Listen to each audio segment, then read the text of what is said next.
a presentation screen? Yeah, we can. Okay, cool. So basically, I've got my screen on the left, and sometimes I will have to look there just to make sure that I'm on the correct page. Okay. So what is this presentation about? This is part of my wider research, and in this sort of separate bit, I try to create a standalone topical presentation on the subject of systems thinking applied to society and connected to some concrete examples, and try to link it to the Second Renaissance.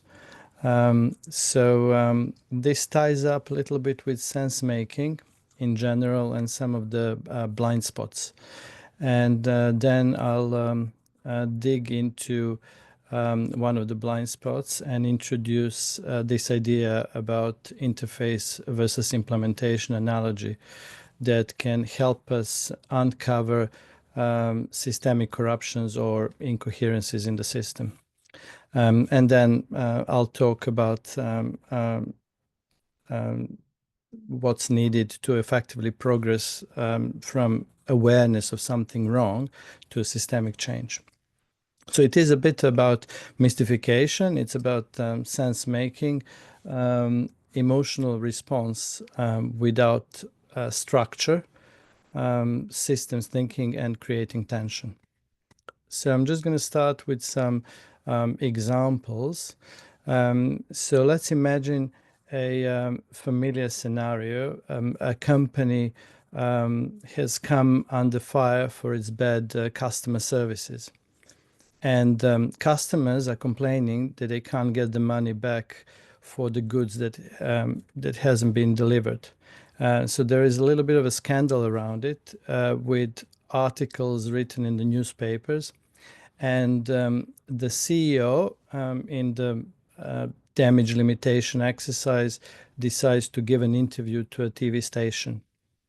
So he says that the claims are not true and that in fact the company has a robust and fair refund process. Customers can either call the support number, speak to an assistant and receive their refund, or use a website to do so. So this is a case of a declared civic interface. It's a clearly stated specification of how the system is supposed to be working, and it sounds reasonable. And the CEO uttered everything confidently, so it sounds plausible as well, but it's something that cannot be verified. Martin, just to say, was the slides meant to move? Because it's still on the first. Sorry, thank you. That's Button, and apologize for being late. I was engaged in a very heated conversation. No worries. But yes, thank you for starting at the first slide. Actually, yeah. So I got the correct slide here, and basically the CEO has stated that the claims are rubbish and that there is a mechanism there in place to serve the customers and to basically for them to get the refunds for the goods they haven't received.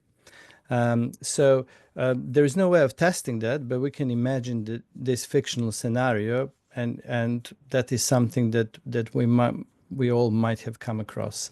So we call the number, and the number doesn't exist. And then what next? So what is basically, how would we react to that if the number that they stated exists is not there? Or we call the number and there is a recorded voice saying that they're too busy. And then we are basically running through this scenario where at every stage, sort of our expectations of progressing through the systems are met with some anomalies. So whether, and here it says office is closed, try another day, then basically a problem with the billing address. And eventually, there is not even a record of the communication with the customer services. So in this case, we have the interface, the spec has been declared, it's there in place, but the implementation is either dysfunctional, sabotaged, or maybe it's even designed specifically to wear the customer down. So how could different people make sense of what just happened? In terms of, is there an anomaly here? What kind of anomaly is there, and who to blame, and what to do next? So we can probably all agree that different people, depending on their disposition, cognitive type, capacity for basically abstract thinking or assistive thinking, and whatever else makes us different from each other, would come up with their own very personal interpretation or even misinterpretation. And I've got a list of potential explanations that I've split into blind spots, layer of mystification, and consequences. So let me just see if I've got a slide for that. Okay. So somebody might say it's a one-off glitch.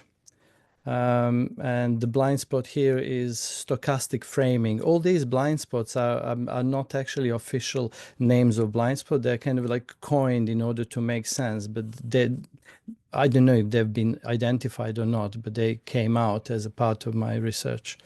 So stochastic framing would be treating system failure as a fluke. It's an accident, not a deterministic breakdown. And then we have a layer of mystification, which is belief in the benevolence or competence of systems until proven otherwise. So we are giving them a benefit of doubt. Consequence is that no pressure to investigate pattern level failure, and there is no correction in the system. Then we've got this idea, or somebody's opinion, the explanation that assistant is incompetent or lazy, and the person you speak to doesn't care, and he just passes you on. So blind spot is moral reductionism, which is reducing this systemic malfunction down to the level of an individual. Of someone's ethics or an effort. And the mystification layer here is personalization of blame that prevents pattern recognition. So if our first reaction is that if we see always a person, we don't see a system, we're going to fall prey to this particular mystification. Then we have it's bureaucracy, annoying but normal. Blind spot is resignation. Systems are inherently frustrating, so we don't question deeper reasons. Mystification layer, normalization or dysfunction. Then we have CEO lying, simulation acceptance denial, suspicion of the spokesperson, but not of the system model, because that is what we see in front of us, and that's how we basically relate ourselves to a problem, through somebody who is in front of us.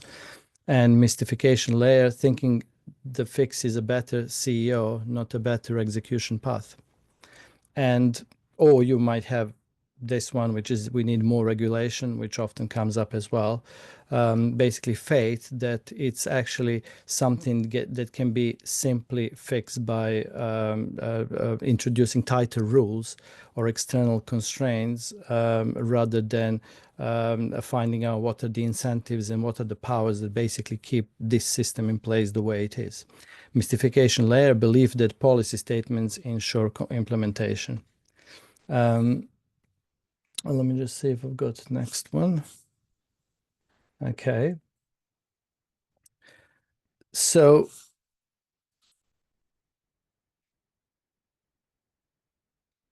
we are basically not even sure if there's an anomaly.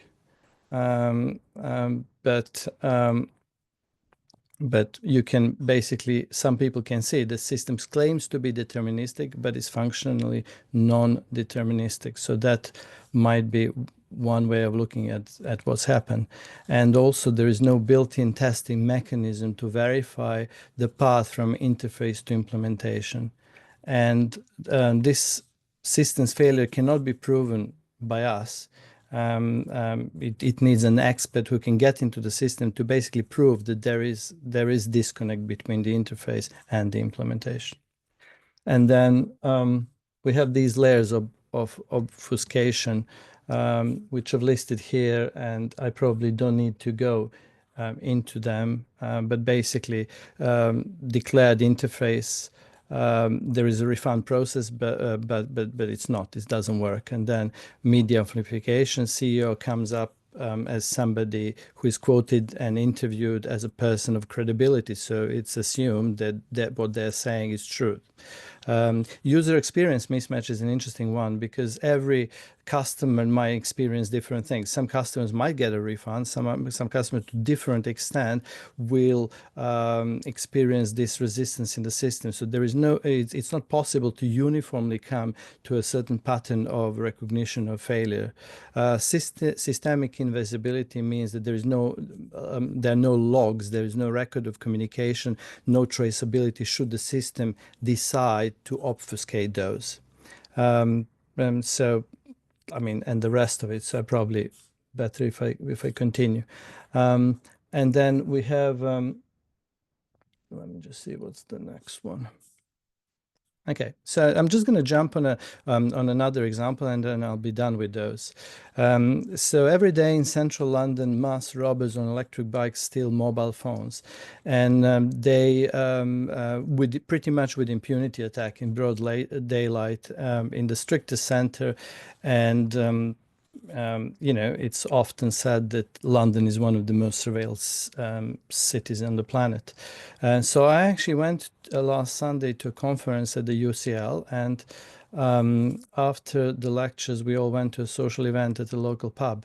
And we were walking in a large group when a fully camouflaged rider on an electric bike, dressed all in black, approached from the back and managed to steal someone's phone, who was looking for directions.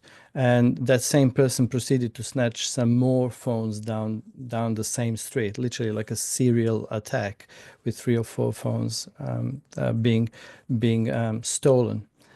So I looked it up later, and it looks like there are almost 100,000 of these mobiles, and they're getting stolen every year in London in the same manner.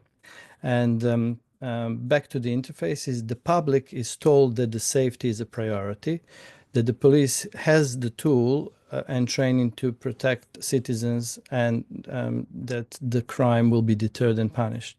But when you press the button that the interface claims is fully functional, the system responds with a shrug, and you get a case number and a web link, and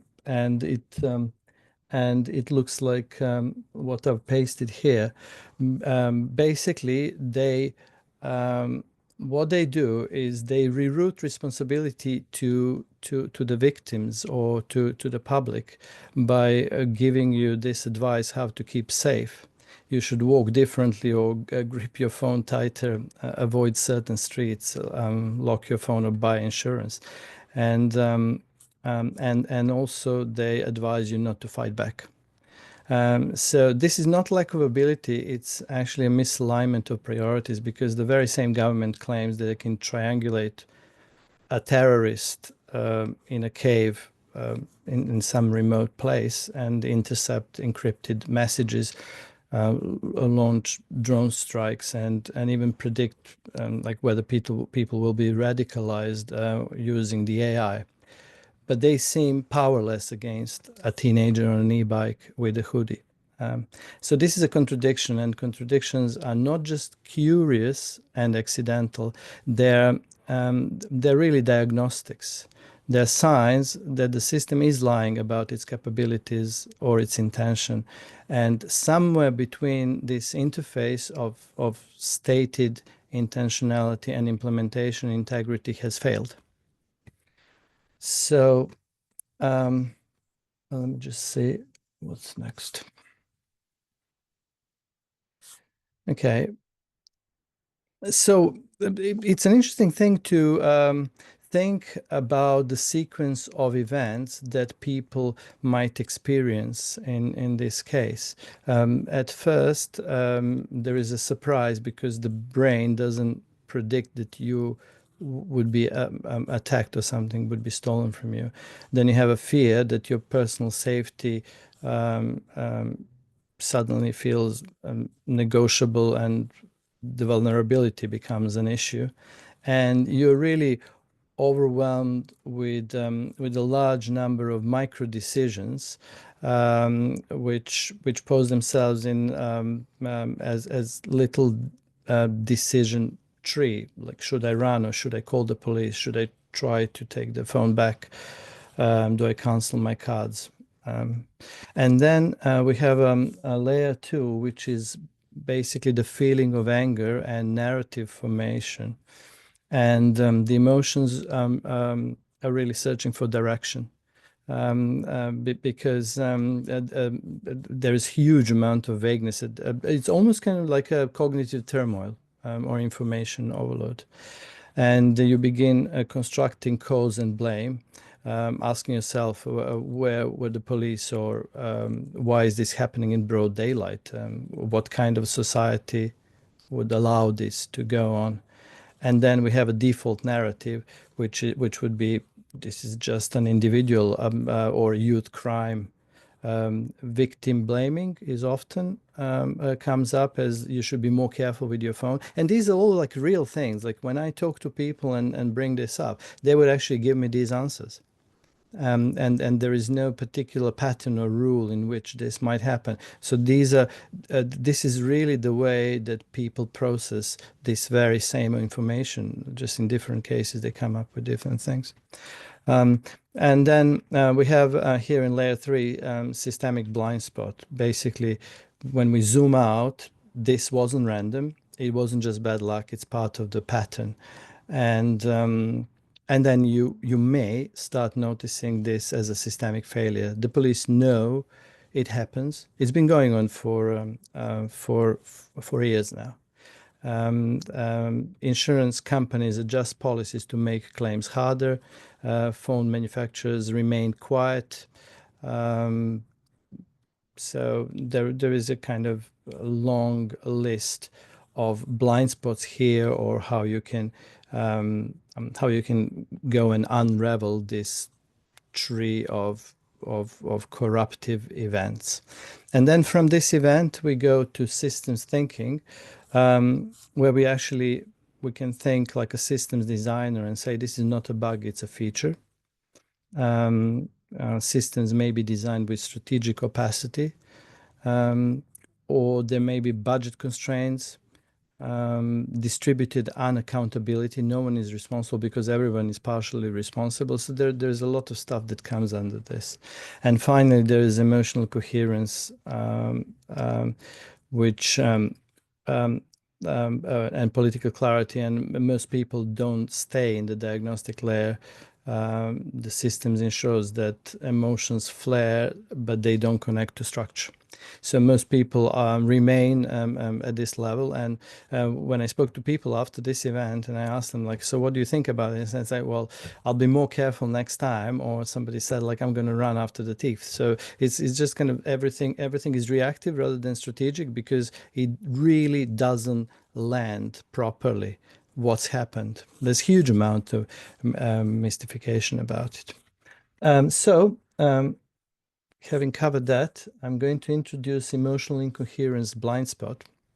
And this is something where it ties in a little bit with second renaissance, because we often talk about the phenomenon of polycrisis or metacrisis, in a sense that something is wrong with the world, broken and corrupt morally, structurally and socially. And while all this emotional heat seems to be good for cohering and expressing collective discontent, it's really a missing coherence. So these sentiments are not fake, and they're deeply experiential and shared as being feelings of betrayal or alienation, injustice, and what I often hear as well, confusion. People are simply confused by what's going on, and they can't articulate because it is not really open for articulation. And so these feelings are not grounded in structure, and beyond the initial resonance of wrongness, they become diffuse and self-defeating in a way. So there's an inadequacy of language and clear concept. So the anger has nowhere to go, really it just swirls, and it discharges usually in memes or cynicism and what I like to call performative outrage, where you basically just make a big fuss out of it, and everybody agrees, but that nothing gets done. So emotional incoherence mirrors systemic incoherence. And just as the problem of systemic incoherence is that institutions say one thing explicitly and do another, people also feel one thing and express another. And they lack a framework to process what they feel intuitively. And there is cost to this, because cost is the vagueness. And when critique is vague, it struggles to produce consequences. And you can't hold corruption accountable without defining which process is corrupt, or you can't dismantle a broken system without being able to name its components or understanding all the interdependencies, how it actually works. And you can't build coalitions on vibes alone. So in order to reclaim emotional coherence, you need to introduce systemic clarity, and basically they're both really important. So in order to do that, we treat everything in a society, or I like to think of anything in a society for the ease of analysis and for actionability and for appropriation of the blame as a system, because system has a certain vocabulary which really helps with it. So society can be visualized as a set of interconnected systems where virtually every social structure and institution can be seen as a set of components and their interdependencies, and they're all working together to achieve a certain function or purpose. So social system could be described like a little bit more precisely as an organized, rule-bound configuration of processes with roles, outcomes, and they're controlled or influenced by system owners and lived through by various stakeholders. So we have an idea who is responsible for what and who suffers, and there is a little bit of order in put in that experience. So, for example, it may be wrong to blame Donald Trump for what he's doing now, because he's been elected on the back of a decisive majority according to the democratic rules and processes that were established independently of him. So he just played the game by the rules, maybe not by the rules, but in any case, like, you can't directly blame him and at the same time support the system that allowed him to get into power. Or you can blame, but I'm just saying this is like a systemic way that you shouldn't really just have this reaction. So this creates an interesting rhetorical pivot from scapegoating rogue individuals to really interrogating the systems and its owners, which is harder to dismiss, and that's the whole point. And then I'm going to move on to interface versus implementation analogy. So I started with introducing society as a system, and then I find that it's actually really useful to use the analogy present in the paradigm of the software design. So modern systems increasingly present themselves as user interfaces, and they're clean and they're labeled and interactive as well. So whatever we do in the society, whether it's a website, but any actually interaction whatsoever, in a way can be seen as accessing and dealing with an interface. There are certain buttons to press, whether they're really buttons to press or not. So in this metaphor, the explicit specification of a system is like an interface. It tells you press this button to report violation or to submit a form.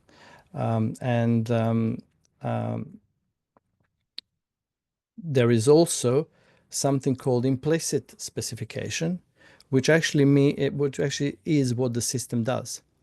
So by comparing these two, you can say that there is a misalignment. And that is basically where the contradiction and incoherence lies. So when you press the button and nothing happens, basically you have the appearance of functionality because you might even have some sort of response from the interface, whether it's like somebody tells you something or you actually get some sort of thing on the screen. But the actual implementation is obscured, and you can't verify whether the backend ever responded. It's kind of like a really weird thing. That basically you need to have this trust that the system will work, because you don't have a clear path of escalation. It seems like if the interface doesn't work, then it doesn't work because the escalation is also part of the interface. But there's a lot of good faith, and we have trust in the system, and that's why we don't keep on questioning that. And then this is basically the core of institutional incoherence, that the system appears coherent and interactive on the surface, but it does not function as described, or functions differently, depending who is interacting with it, or it delegates functionality further to some other opaque systems. So basically, system works as a black box, and there is a verification asymmetry. We cannot we cannot basically verify what's going on at all. And then I've got some of the software concepts which have direct social analogy, and you can go through that, and I'm just going to continue. So why it matters that we use this analogy is because it simplifies the complexity. It allows people with systems fluency and systems thinking to instantly see failures as bugs, not mysteries, because everything is inherently mystified by the system. It clarifies accountability, because there are people who are responsible for systems, and there are clearly defined responsibilities with the system. And it erodes legitimacy of facades. So you don't trust anymore just because you see it stated somewhere, because that's not the whole story. And then I'm going to move on to tension playbook, and I might not have a slide for that. So every social system operates with a story about itself. And this story is not just branding or political rhetoric. It's often something pretty formal, whether it's embedded in law, whether it's architecturally drawn. There is a workflow and a culture behind it. So it includes things like mission statements, policy documents, and public messaging. And there are narratives behind these things which are widely accepted. So again, this is what we call explicit specification, what the system claims and promises that it stands for, and what its designers and operators say it's meant to do. But again, systems have implicit specification, what they functionally accomplish, regardless of what they claim. And that implicit logic is observable in pattern of behavior, distribution of outcomes, incentives, and the lived experiences of those who pass through or are shaped by the system. So people who, in that case, people who have encountered bad customer experience, they have very real world experience of that system. So no amount of mudding water will actually change it for them, because it's very, very specific what they've lived through. And the thing is that all systems must present themselves as coherent to maintain legitimacy. So coherence means that there is an alignment between purpose, structure, and outcome. But when implicit functions conflict with explicit purposes, the system becomes ideologically split, still declaring one thing while doing another. And that's when we enter the territory of this systemic incoherence. So when a system's explicit ideals are persistently contradicted by its lived realities, it creates dissonance, and eventually it can become a pressure point that destabilizes the system's legitimacy. Let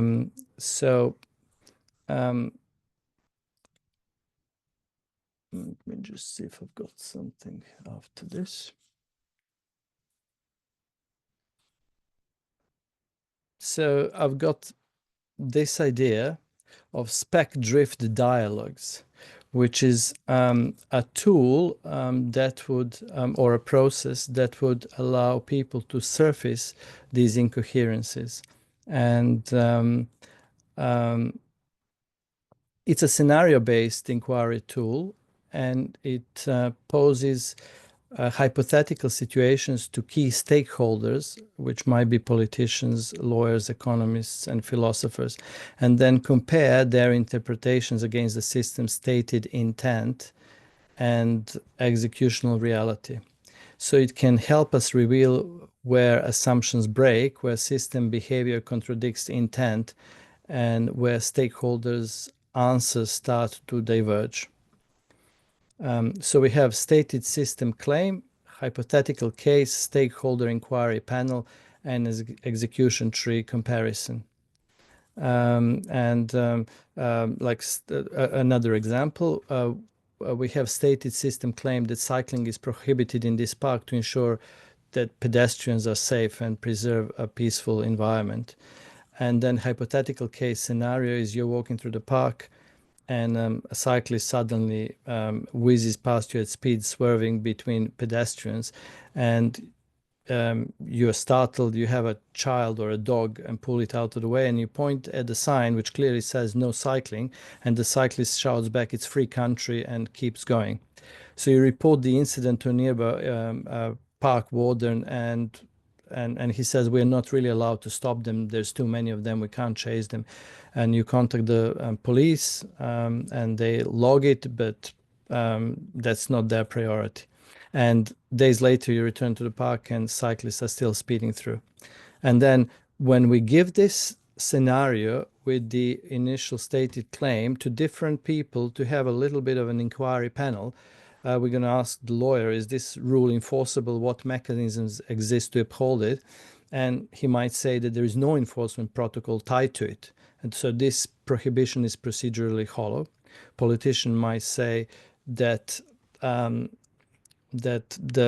sign signals council's commitment to pedestrian safety, but it's only symbolic governance. Philosopher might say it creates false sense of security through social gaslighting, and so on.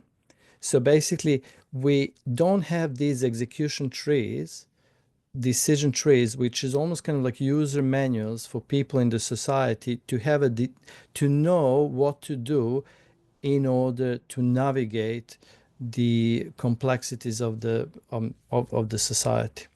And then I work on like other things, but I've just picked this bit in order to present a little bit of what I'm working on. So I'm happy to take questions now or hear your feedback.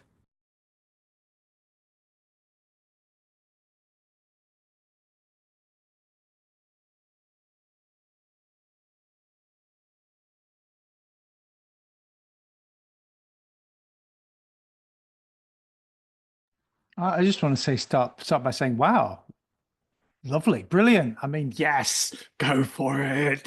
I want to see this happening. And I really like the way in which you've used the kind of set out the examples and used the kind of systemic connections and everything. But I'll let somebody else have a feedback. Yeah, See, I'll say a few words real quick. What stood out for me? I thought that was lots of amazing, interesting points. Yeah, really nice. I was curious just generally how you like to look into like the primary sources that you use. Like what kind of do you tend to go on like certain like media websites or like places like Reddit even or more like informal yeah, I'm curious like where you get kind of your information for some of these things. Um, but I guess generally speaking, I would agree that there's no real way to talk about the system as a whole in a lot of these cases. And one of the things that you pointed out, which I thought was really a good way of putting it, is that the anger just swirls and it kind of just like gets pushed back on other people, and it just becomes yeah, just a situation of microaggressions against each other. And instead of um I find that to be especially more so true in the US than a place like Spain, for example. But it kind of gets yeah, like embodied in the way you just go about your daily life, where this the anger just kind of swirls back and forth. Um so yeah, I really like that really piece. But yeah, I'm curious about the sources that you use. With regards to the idea itself, I always have I notice inconsistencies in the system, and that bugs me because I think it should be easy for everyone to see through them, and I start basically searching if anyone else has done any research in that direction and try to build a picture. But what I normally do is I go to GPT, sorry, the AI, and then I ask who are the people, who are the researchers who have done any research in particular topics. And it gives you like a large number of people to start with, and then you slowly weed them out by asking for summaries of their research into a particular thing. So I do find it's probably 70% of them are useless, in my opinion. And obviously, I cannot read all the books, so I have to go and look for the papers on the internet. But this particular thing with systems thinking is part of what I've been doing in my life as a software engineer. So I just use that analogy, and I didn't find anyone else using it in that sense. Um, and I needed a lever to basically create attention, and the only way to do it is by some sort of obvious and objective comparison. And this implicit, explicit interface or specification really filled that slot. So hope that answers.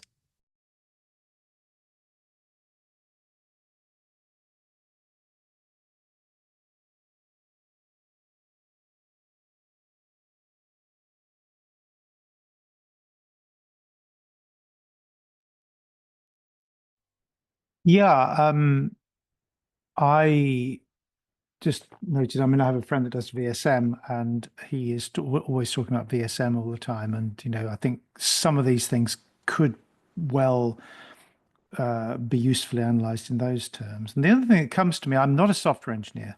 I've only done amateur programming and never done it properly. But I have heard a lot about people, like designing the tests first when they do software. And hey, why don't people do that with social systems as well? Like, yeah, that would be helpful. Yeah, that's really interesting as well, because there is an insistence on a contract when it comes to systems, and why it's important is because of the exceptions. So the thing that you don't want in software design, or I suppose in any sort of design, is that your application encounters some sort of error that has not been anticipated. So for example, you've got as a part of the interface specified what type of input and what type of output will a certain function receive. So you cannot pass different type of input and you cannot receive different type of output because it has been formalized in a shape of a contract. So interface is a contract. And that doesn't stop some other errors creeping in, some functional errors, computational errors, but at least it won't just do this and explode in your face. Because in terms of structure needed for it to operate, everything has been satisfied. But what I'm actually working here, as I haven't shown that because it's part of a wider project, is the idea that you can debug social systems as well and you can test them. So you can put a testing harness because some of these buttons, the most important buttons, let's say like a nuclear button, the one where you launch your nuclear weapons, are never ever invoked, or a lot to do with stopping democratically elected leaders becoming autocrats, for example. So you've got a lot of these things that can't be tested, and we rely on the fact that somebody will be impeached and they will be stopped because there are checks and balances. But that is just nonsense because it's never been tested. And nobody can even tell you to what extent they have confidence that it works. So almost like our society lacks this golden source of knowledge. There is no reference where you can turn to in order to get any deterministic answers. So what you use lawyers, for example, to discover the workings of the world, but they will always distance themselves and they'll say, in my opinion. So it's never deterministic. And there is this myth of complexity of social system which doesn't lend itself for deterministic outcomes. And I think it's nonsense. And I think it's part of the mystification of the systems.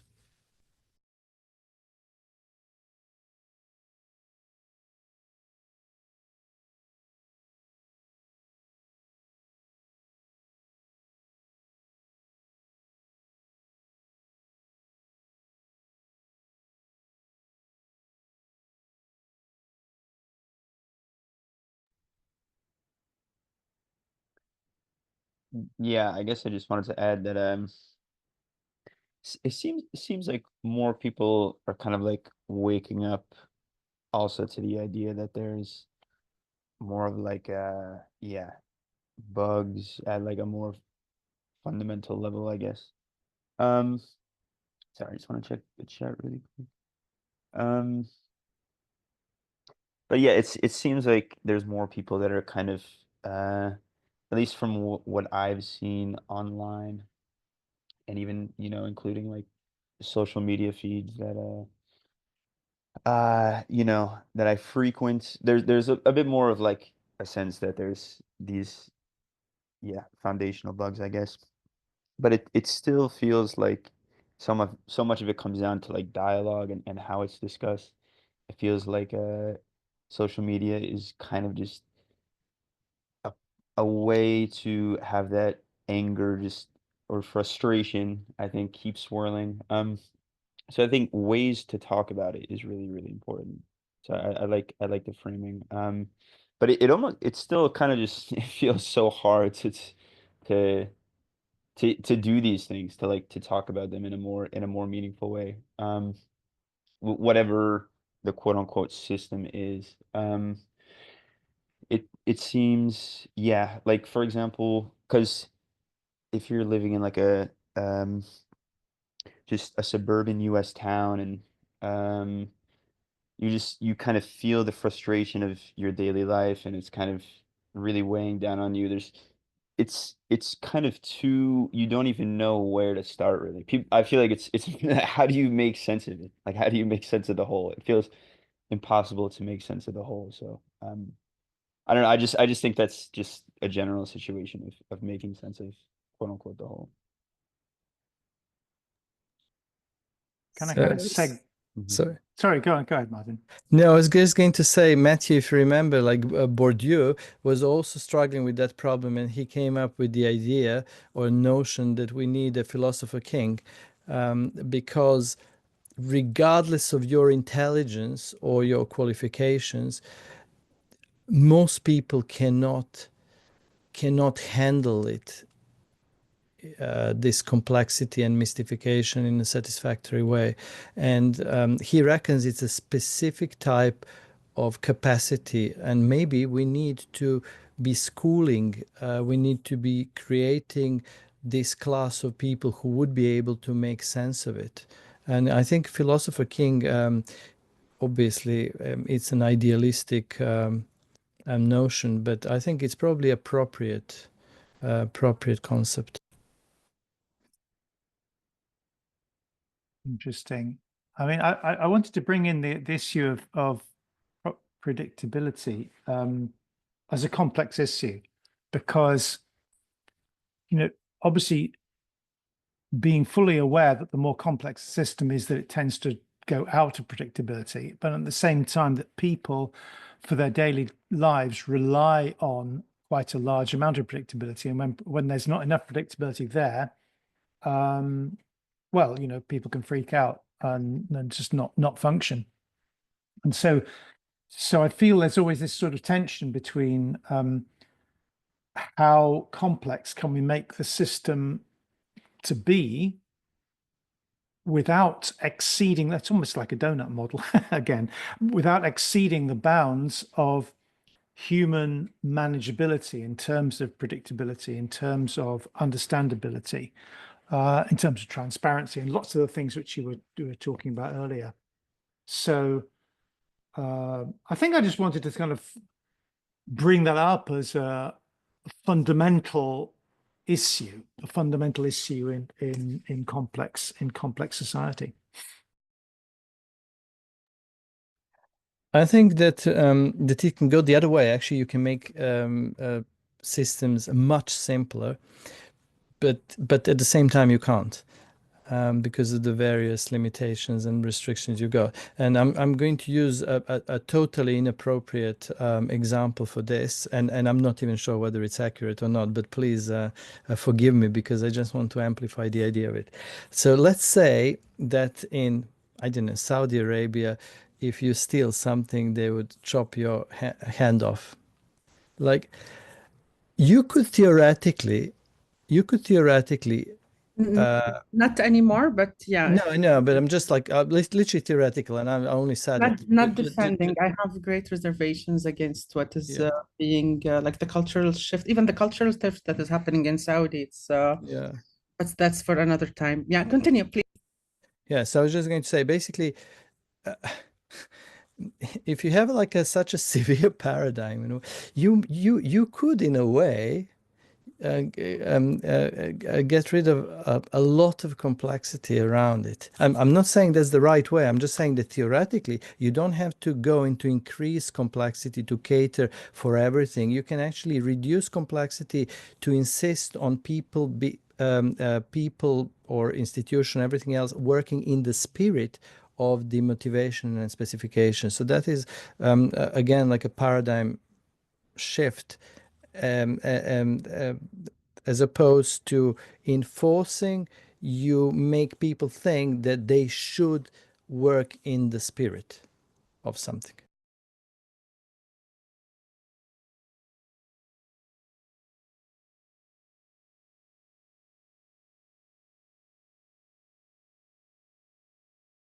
Just like to bring in more of Naima's points in the chat. I think they're great points, and I want to hear more about that.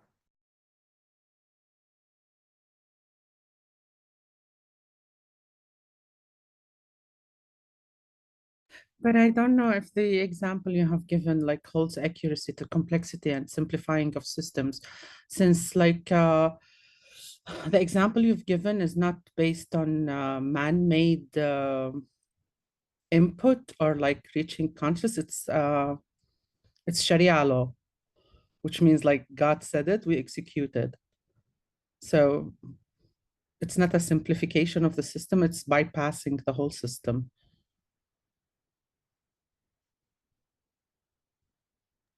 Yeah, I agree. Bypassing, you delete the system. Yeah, delete the system, God, a human being, anyone, like one-man show, and That's much simpler. much simpler. Too simple. I'm not making any proposals. We're just theorizing about that you don't always have to, just like growth, personal growth doesn't necessarily have to be Yeah. always in a positive direction. You can regress as well in the same way. Yeah, this kind of ever-growing Complexification. complexification doesn't necessarily need to Mhm. go in that direction. It's not like Mm. an error of that. You can decide to go the other way. And I want to sort of also chime in with the idea that people have this natural tendency when things get too complex, people have a natural tendency to want things to go back to something which is simpler. And I mean, you're seeing that all around at the moment. To simplify is used to make it very simple and to absorb and to take on the simple narrative which is sold to you by some power that is some established order, to which often works in the kind of way which you're indicating, Naima, to Yeah. deflect the whole thing. Yeah, but what you're saying basically is a dialectical process and progression of history and everything around us. Like if you're talking between the shift between complexity and then simplicity of the system, and people wanting exactly the complete opposite of what happened before it to reach a synthesis. So it's the natural progression of things. So maybe like this pulsation between what's complex and simple is what allows a forward motion in a sense, a progress in a sense, if we can call it progress. Again, sorry. And it's also maybe it's also like the complexification of the system and the growing ability of the individuals in the system to actually cope with that complexity. Sorry. So you're talking about it in a container sense, sort of sense. No, let somebody else chip in.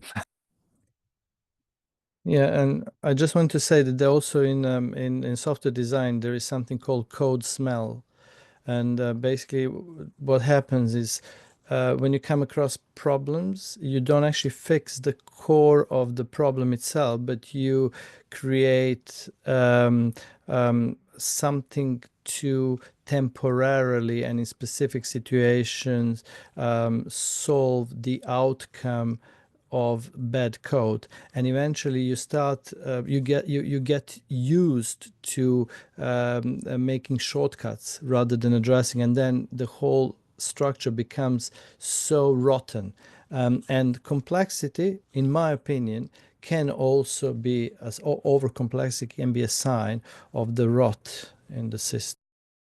Yeah, like the example you gave is very accurate, and it's in microcosm, but it can apply to anything. Like I always have this practice: if the code is too much bugged, then like start all over instead of just fixing it, patching it all together, because it gets to a point where you have to continue with the same mindset and the same coding practices if going forward, and it will keep creating the same problems in a sense. And this is what's wrong in current systems, whether it's politically, economically, whatever governance system that's being applied. Like it's this patching of it.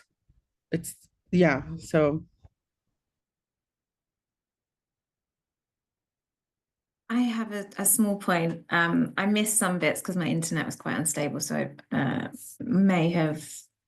I think for me, I struggle to understand this person. Not struggle to understand it. I understand it, but I lose the thread of it. Just based on the way that I know that my brain processes things, which for me is really interesting to try and like stay with it in a systems, like really systematic approach. But I was sitting with wondering if how to explain what my question is. If the individuals that have the capacities to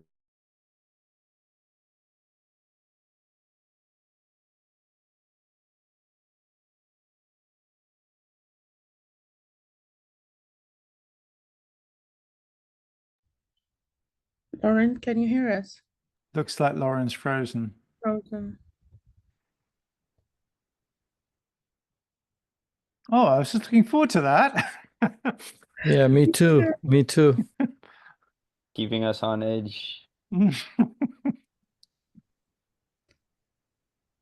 She'll hop back But in. but I feel I could explain this to anyone.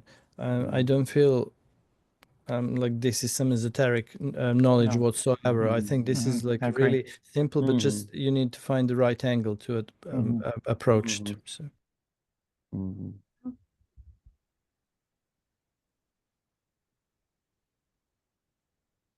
Yeah. Going kind of, sorry, were you gonna say something, Warren? Kind of just like based on what we were saying, there's like an interesting tension where, on the one hand, and this is, I feel this more in the US than over here in Spain, but on the one hand, there is a sense that the quote unquote system or way of doing things doesn't work anymore, or it's kind of is not able to satisfy people's wants and needs. And on the other hand, there is still a belief in the way that it's done. It's so because there's not really a way to imagine going out of it or doing something else. So it's like on the one hand, everyone knows it's not working. On the other hand, there's still an implicit belief because you kind of still have to use it and be a part of it. And like talk the way that people talk and solve problems the way that people solve problems, etc.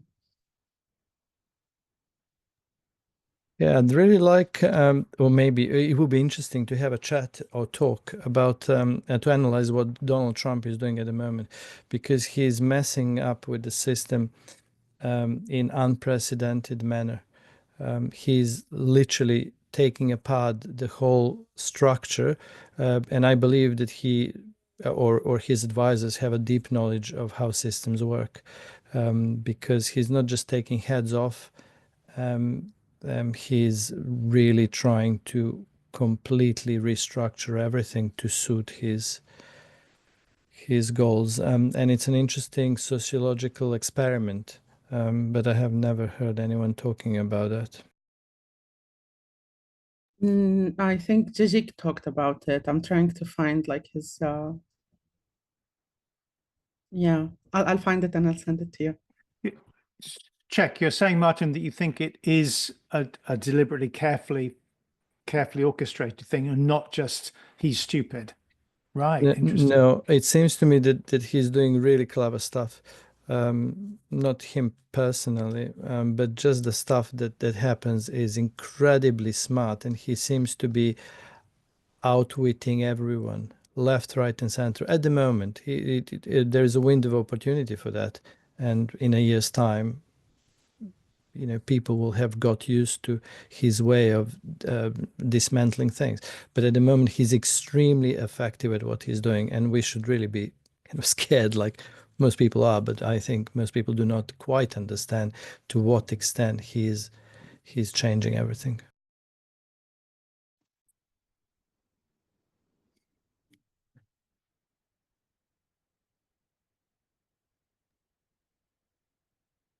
You want to try again, Lauren? I don't know where I got to before my internet dropped. It's so frustrating today. Where did people hear up to? I think best to start again is probably most helpful. Okay, so what I was trying to ask was whether the personality types, individuals with certain abilities, cognitive functioning to process and approach systems change and innovative systems development and innovative systems development, whether that will just continue to ultimately create the same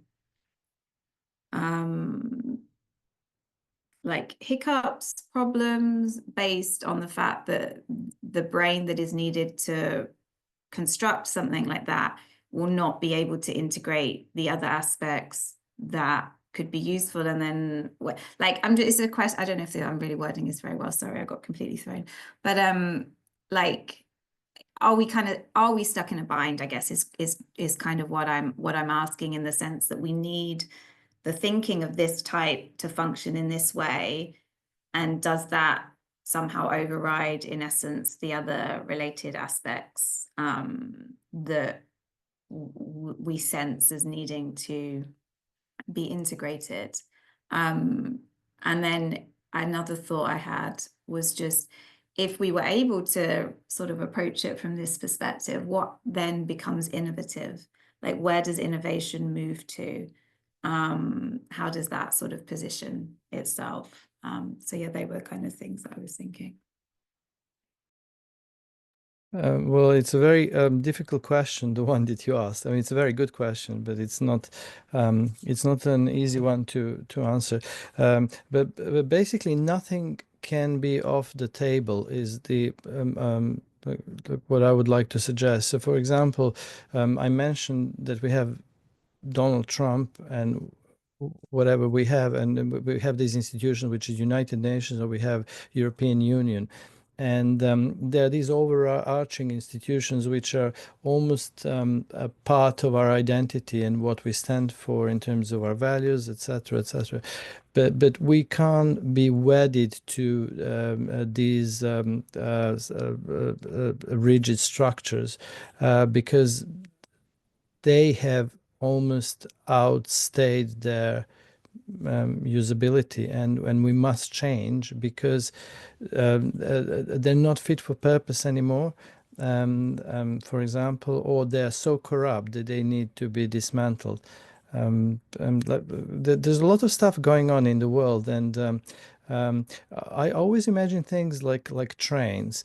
So if you're on a train that slows down and you see a train going faster, you have an option to move to another train, or to stay on your train for whatever reason. And some people who are really locked in their way of thinking tend to stick with what they've got no matter what. I'm not sure if I'm making any sense, but yeah. I see that as just a cognitive thing, like, we all invest in understanding the system as we see it, and it's always more difficult to change. So that goes with the kind of dictum that, people don't change unless there's pain, basically. And that's unfortunate. Yeah, and to go into the point a little bit, every now and then people use these kinds of like metaphors, which I really like, actually, which are more like biological metaphors, to consider, I guess, social relations or things like that. But it's kind of like an endosymbiotic thing, where it's like you are the system, you're part of the system, like who you are as a person is the system. I guess it's a bit like a yin and yang sort of situation. But I think it's hard to even realize that, or to yeah, come to terms with that, or with the possibility of a different system.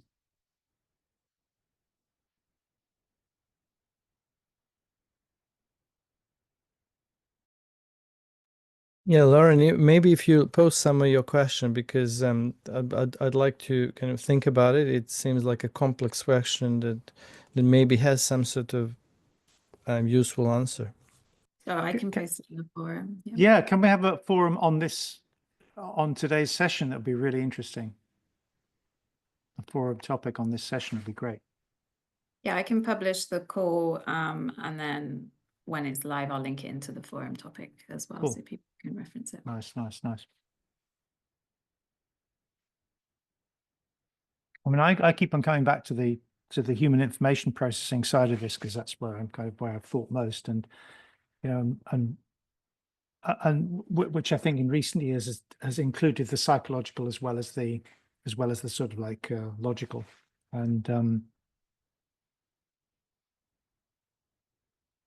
we definitely need, as far as I can see, there is a need to think quite deeply about how to address the issues in terms of, I mean, you know, the idea that was coming up, but your idea, Martin, about, yeah, maybe a philosopher ruling class, you know, but that's another oligarchy, and isn't that what we're kind of saying is happening at the moment? Oh dear. I mean, you know, is there a kind of tech bro, you know, with Musk and what's his name, Peter Thiel, and various other people who do seem to be quite smart. Whether they really are smart, I don't know. But they're not. But they don't have. But they haven't got the right mindset. They haven't got the right attitude about working for everybody's good. So that's going to be bad, isn't it? So how do we do that? Yeah, and I just mentioned it because Bourdieu mentioned it, but I didn't mean I didn't think of them to be ruling. I just thought of them as a specific advisory in specific advisory roles, because they can definitely see something that normal people can't, regardless of their intelligence. It just, this manipulation and mystification is not obvious and transparent to everyone for whatever reason.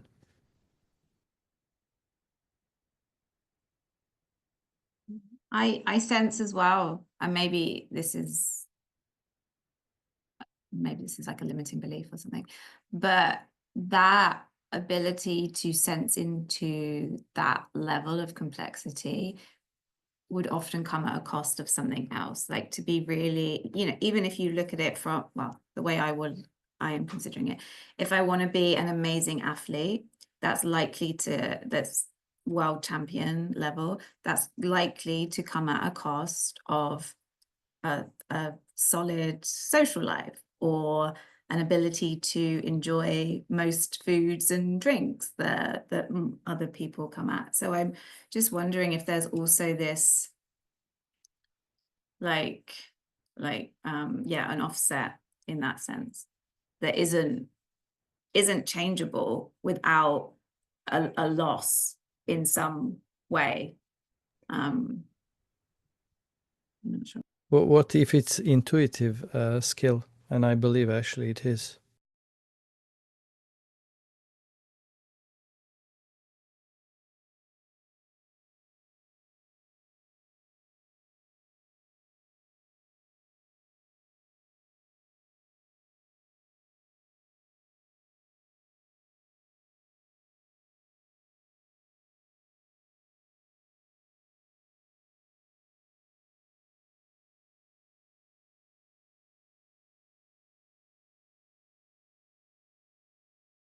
Wonder if it'd be interesting to like consider it in like in terms of, I'm not necessarily suggesting this, but like more of a disciplinary way of thinking about the system or the whole, if that would be an interesting way to consider it. But yeah, no, I don't know. It's a good point, Lauren, because personally, and I think anyone who tries to consider things or kind of try and look at the complexity of whatever it is, it can, it doesn't exactly align with the values that the world wants out of you in a lot of cases. Like it doesn't. And actually, I'm just gonna share this in the chat really quick if anyone wants to take a quick look. But yeah, I don't think it's something that I'm not sure if you guys have ever heard of capitalist realism from Mark Fisher. But I guess it's just this idea that we tend to view the world in terms of like capital is the most real thing, or kind of just like capitalism is, I guess it's like the common sense, or just the way the world is. And capitalism, I guess, or that kind of worldview doesn't really value considering considering the whole. So it would be, it's hard to get a job, I guess, is one way to put it too. But I, if anyone would be interested, I sort of touched on these themes a little bit in that Substack post.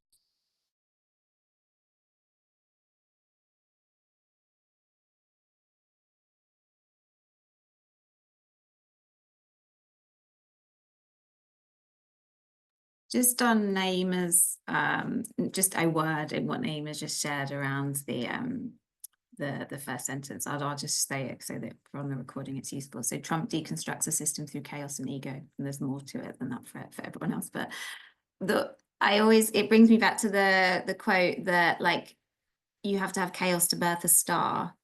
Like, chaos is not always necessarily maybe it's semantics of the word, but there is often actually a very useful energy in chaos. Like, I can't think of an example, but yeah, it just made me think of you're exactly thinking in the same lane that I'm thinking. Like, I don't agree with whatever Trump is doing, but he is the tower moment that would enable change and rebirth and all of this that is happening. So in a progressive, like in a progression sense, his role is essential, I think, in history progression. He would be, yeah, like he's like Hitler, like it's a defining moment in history where shit hits the fan, and then people say, like, okay, listen, we have to do something about it because this is gonna lead to extinction in a sense. You understand? So yeah, it's the same as Hegel looked at Napoleon. Like, he in the context of thing, he declared him as a hero, although he was like invading Germany. So in the bigger arc of, or in the fuller arc, like, I think Trump is a necessary part of the process, but not necessarily that I agree with his values and the way he functions in a sense, but necessary part of the fuller arc. I long for a world where we don't need Trump in order to actually move on. That would be really nice. Yeah. But it's all in cycles, like in the bigger, like, picture of things, I think. Like, how can you have rebirth? How can you create progress as everything is flat and nice and fluffy and boring? By accepting death as part of life, because I've heard this coming up a lot recently, actually, in people that are thinking that way. Accepting death as part of life, accepting, and actually positively turning into, hey, this has got to change because it's, and that needs a different mindset. It does need a different mindset, and that's maybe where we need to go. Maybe people always associate like words like power and death with like negative connotations because right now within current systems they are only seeing the downside or the disadvantage of it. Like when you say power, you are seeing inequality. When you say death, you are seeing like violence in a way. But it shouldn't be the paradigm in a sense. Like, power is a beautiful thing. It's and death is a beautiful thing if it's about surrender, if it's about acceptance. Like and this is, I think, what we should be framing our next paradigm shift, like what we are aiming at, in a way that these historical connotations associated to certain natural cycles of things are stripped away from their violent or like unequal and inclusive context in a way. So maybe the change of language would be, or change of definitions would be very useful.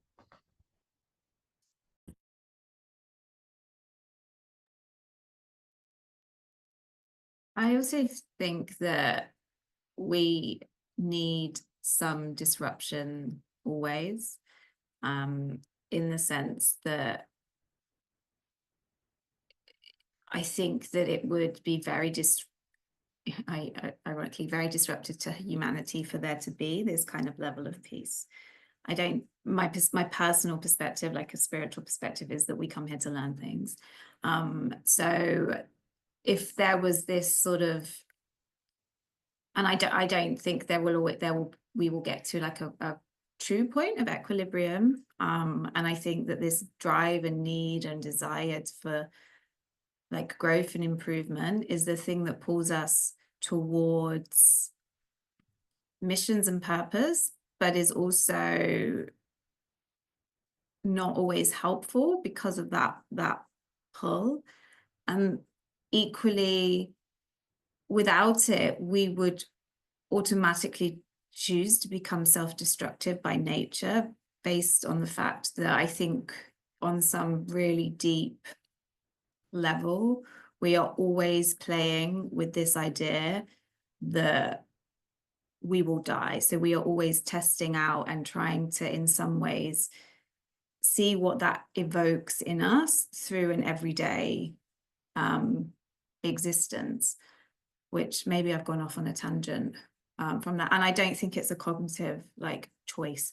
I don't think it's something we are necessarily aware of. And I can only speak from that conclusion based on my own personality and my natural inclinations that I've observed. But when things are too balanced for me, I will look to disrupt it. And when things are very disruptive, I will now channel that energy to seek balance. And there's this constant dance and trying to minimize it so that the line is more like this, as opposed to like this. For me, when I was younger, is the way that I can now kind of enjoy the dance between the two polarities. Yeah, I love what you said, because I think Simon shared with me like a couple of days ago one video that talks about how people usually like cast themselves in a role of like the dominant part or the like victim part, like the exertion of and how there is like a much subtler dynamic, like all people need the both end of like you have sometimes to be in a surrender role, and sometimes you have to be in a like dominant role, in a sense that it's the give and take of thing, and it can be done interrelationally, and it can also be done within like the person within his himself and the real self and the higher self, in a sense. So it's quite essential for us, like in the human experience, I think. And I don't know what happened throughout our timeline, that we like we're trying to banish this narrative, our need to be on both end of the energy spectrum. As a separate thing, something that came up on the forum recently as well is about Bernardo Kastrup. He's the objective idealist, and he's got this idea, and he's actually quite good in some sense, but he's got this idea of panpsychism or whatever it is, and he says that basically our brain is simply individuating this consciousness, and when we fall asleep, we kind of disassociate, and exactly the same thing happens when we die, and our soul or our number identity goes back into the pool and gets kind of recycled. So also this idea what we have about death, we have zero certainty what happens after we die, literally. Like makes no sense to show any confidence in terms of thinking we're going to die in some sort of very unpleasant way and not just like falling asleep.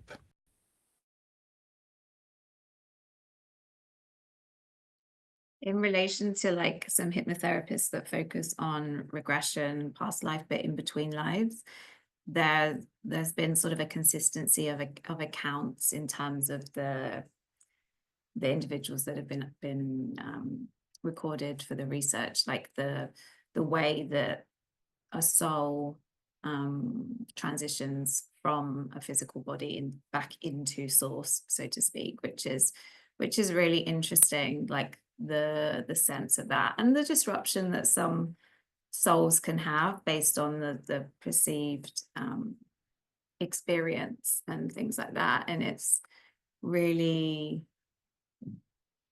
interesting to try to comprehend that when you are like physically here. And it kind of has for me been comforting and also very confronting, because it's like, oh, okay, I'm going to kind of basically return to the light, and everyone's describing this light as so joyful and free and peaceful, and you know, the time is not really a thing there, and then at the same time, I'm like, yeah, but I like being me. I don't want to leave and go to the light. Like, I want to be here. So, and you know, and then it's like, oh, and when, if I could choose when I go to the light, when would that be? And it really brings up really interesting, for me, really interesting, I don't know, just like thoughts, presencing the actual reality of their, and maybe it's not true, maybe that is some soul's experience, you know, maybe that, but presencing that that could be a truth of what is experienced. And then how do I feel about that being an experience my essence will have, and which part of that is, like, I don't know, it's just, it brings up lots of complexities anyway, just as the sort of sharing we don't kind of know what will happen after death. It's like one aspect of. I also want to acknowledge like the weaving that has been happening throughout all of this session, in a sense that we started by looking as systems, as foreign bodies that does not live inside of us, as if like we've outcasted them, like they are a problem that is outside our like cognitive and conscious behavior. And we started going deeper and deeper until like we were talking about the duality of things and the complexity of things within our own self and in our own systems. And we're trying to more figure it out and have a conversation about it. And in the bigger like realm of the second renaissance, I think like this is what we are aiming at, like this entanglement between how us and the world, like what is happening inside of us, is being mirrored by institutions, by political systems, by economical systems. And yeah, I would love like for this duality to have a space for this kind of mind and body duality in the conversations within the research group. Like if we can be conscious and more intentional about it. Yeah, I love that, and I love this idea. I mean, it's partly, to me, it's as above, so below, and you know, the correspondence of things, and how if we just when we externalize things and refuse to see the bit in us that's actually there, then we've lost out on our agency. We've lost out on our potential of doing something about it, and I think that's a real shame, because it's almost like whatever happens, there's always something that we can do about it, even if it's only little. Not taking responsibility for it, not blaming ourselves for it, but just saying that we can care about this in a positive way and do something and have agency. Really important. I better go and feed the cat. Yeah. I'll just say one thing. I just put it in the chat, but because I know I often pull things off into a slightly different direction to try and bring it back to the sort of initial point with where we've moved to. And thank you so much, Naima, for the sort of summarizing and pulling it together. I think the question that is interesting for me is like how or could or should we include this essence of disruption or even destruction in some small way consciously into the systems that we're creating, so that we allow for a flux which creates the polarity that maybe we are energetically intentionally trying to pull through.